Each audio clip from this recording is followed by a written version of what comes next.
అయితే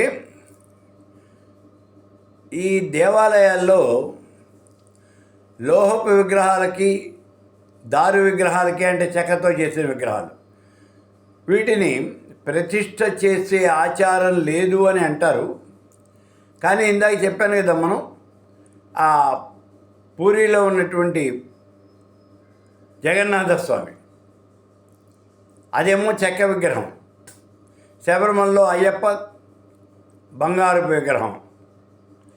మరి వీటిని స్థిర ప్రతిష్ఠ చేశారా లేదా అంటే చేశారు అని నేను అనుకుంటున్నాను. లేకపోతే వాటికి అంత గొప్పగా పూజలు నైవేద్యాలు పెట్టరు కదా, అందుకని చేశారు అని నేను అనుకుంటున్నాను. ఇక ఈ చెక్కతో తయారు చేసిన విగ్రహాలు అనేటప్పటికీ తెల్ల జిల్లేడు వేరు, తెల్ల జిల్లేడు వేరుతో గణపతి విగ్రహం తయారు చేసి ఆ గణపతి విగ్రహాన్ని పూజించడం అనేది ఒక ఆచారం. అసలు మీరు ఆ విగ్రహాన్ని తయారు చేయక్కర్లేదండి. తెల్ల జిల్లేడు చెట్టుని అలా వదిలేస్తే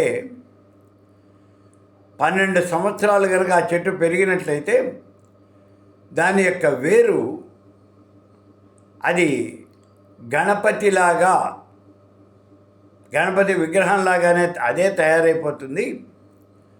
దాన్ని సశాస్త్రీయంగా వేదమంత్రాలు చదువుతూ దాన్ని తవ్వి తీయాలి 12 సంవత్సరాలు అయిన తర్వాత.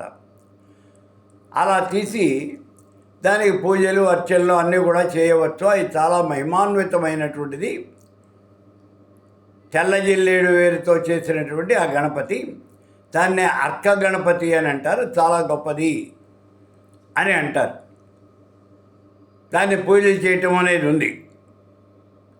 ఇలా ఈ విగ్రహాలు ప్రత్యేకంగా తయారు చేసి వాటిని తీయటం అనేది ఉంది.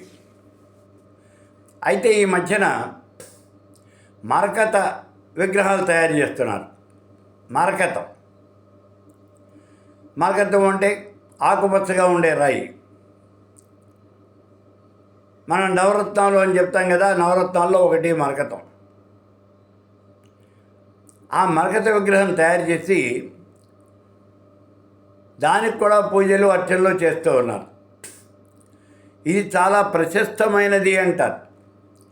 మరకత శివలింగము, నేను ఎంతోమందికి ఇచ్చాను ఈ మరకత శివలింగాలు. ఇవి చాలా ప్రశస్తమైనటువంటివి.